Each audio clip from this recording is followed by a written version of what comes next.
বৃক্ষ হওয়া সাধনার কাজ। কজন পারে বৃক্ষ হয়ে উঠতে?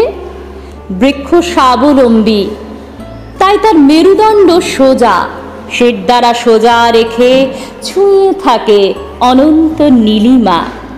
তার কি দায় থাকে না? সম্পর্ক থাকে না? থাকে তো। পথশ্রান্ত কত পথিকের জন্য সে ছড়িয়ে রাখে ছায়ার আস্তানা, কত পাখিদের দেয় নিজের শরীরে বাসা বানানোর অধিকার, খাদ্যের সংস্থান করে দেয় কত জীবজন্তুদের।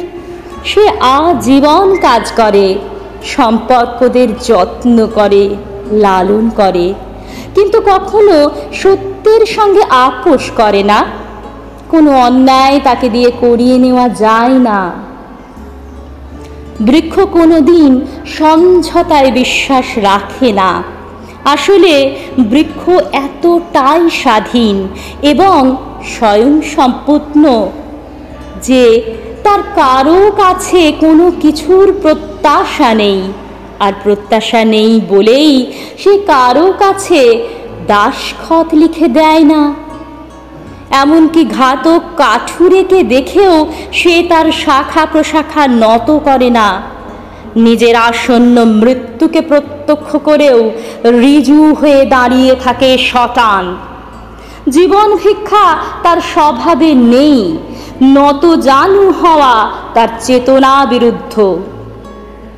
বিরল সংখ্যক মানুষ বৃক্ষ হতে পারে। তারা বৃক্ষ হয়ে ওঠে আত্মশক্তিতে, আজীবনের তপস্যায় এবং সততায়।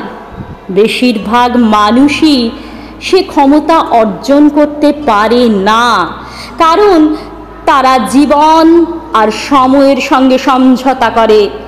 এই সমঝোতার ভিতর দিয়ে তাদের জৈবিক বেঁচে থাকাটুকু হয়তো নিশ্চিত করে, আরও একটু স্বাচ্ছন্দ্যময় করে ঠিকই, কিন্তু হৃদয়গতভাবে তারা মৃত মানুষের দল।